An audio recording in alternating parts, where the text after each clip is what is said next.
What's going on, Smite fans, or Smite 2 fans, whatever you prefer? It's Trelly here. I'm joined with Genetics, the support from Team Risk, and we're going to be doing just a little bit of an interview for your viewing pleasure. So, Genetics, how's it going, man? Good to see you. Doing well, thank you. Real quick, if you would like to start us off, for those that may not know, may not have been around in the Smite 1 era, is there any sort of story behind your guys' team name, or was this just something that you settled on, like, abruptly?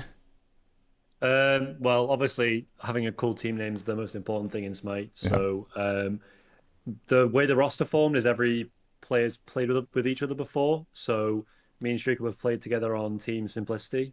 So that was where the S came from. There was the Kings, which is me, Big Man, and Harry. So that was the K.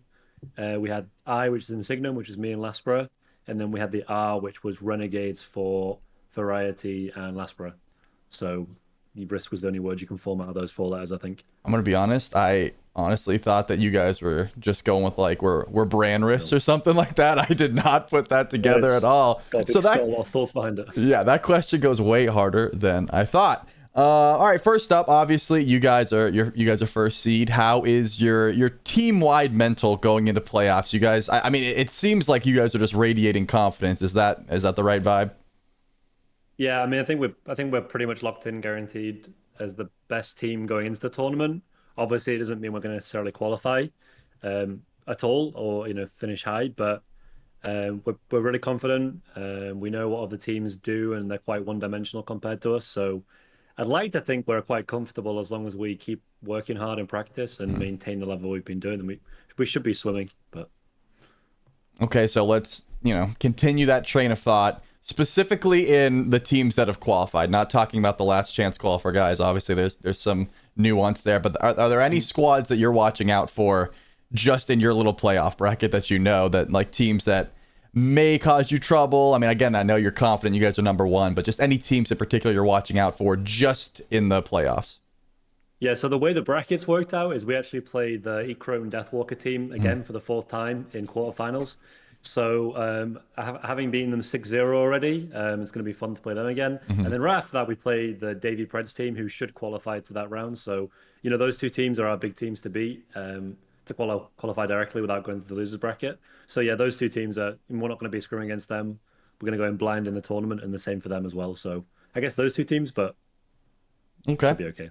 All right. Well, going off of scrims, has scrim culture like vastly changed from Smite 1 to Smite 2? Is it a lot different? Like trying to set up who you're going up against? Are people taking it more seriously because there's all this money on the line? Just what's the vibe there? I know you can't reveal too much about your scrim culture, Yeah. but I'd say Scrim Culture is probably a little bit different in Smite 2.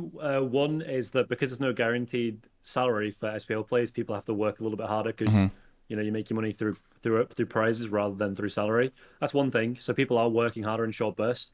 The second thing is that it's kind of hard to reflect on balance of the game at any given moment because hires have stepped up and are patching so much more often now, especially for bugs and game balance and new releases. So that changes everything completely. 1 week your Mojo's in the game, the next is going to be Sobek, and it changes what picks are in the game. So you just got to try and learn what you can and stay adaptable. And it's a little bit different. Usually going into a tournament in Smite 1, you'd lock in each, but right now you can't lock in too early because there could be a patch that comes out a couple of days before. yep. And that perfectly leads me into my next question, which was going to be about the fact that new gods are added constantly. It's pretty clear that the team that adapts the quickest is going to be the one that comes out on top for at least that specific tournament. Are you guys, not only are you focused on, because the idea is 50 gods by the time we are in Vegas. Are you guys thinking you're going to be the squad that continuously is at the top of that trend? Are you guys like the ranked grinders that is like, you're constantly staying on top of the meta, or is that a little bit worrisome? Just the fact that there's going to be so much new stuff. Yeah, I'm going to be honest. I have a job now, so I haven't got the free time to know life as I used to do. So I'm a little bit concerned if I'm going against people that are playing 7 hours a day and I only get to play a couple of hours a day. So I'm a little bit concerned about that, but I got trust in the rest of my team that they'll pull their weight if needs be, and hopefully, Umoja's out now, and hopefully Kepri's gonna be out before Vegas, so I'll be sound. But hopefully no new gods because then it affect me. Yeah, I got you. All right. Now, again, I don't know how much you've been paying attention to the LCQ squads, but are there any teams that are in, that are trying to qualify into the playoffs that you're going to be, keeping a close eye on, or do you think those guys are just, not below you, but obviously they have to prove themselves. The teams that have made the playoffs are already proven. Are there any squads that have not qualified that you're like, oh, those guys could be someone to keep an eye on? It's okay to say that there's not. I'm just curious. I think that maybe the Ragnar team, which is ninth, might do better than some of the other teams that have already qualified. But I don't really see. I think it's a 5-team region per se at the top tier, and after that there'd have to be some sort of upset. So no, not really. I don't think there's that really anyone that's going to do much. Yeah, understandable. I mean, I think we're all excited to watch and see these teams fight for their way, just because, again, there was a lot of teams, in my opinion, in the playoffs that were like kind of close to qualifying but didn't quite make it. But, you guys, you kind of made it look easy there, so understandable there. And this is going to be my last question for you.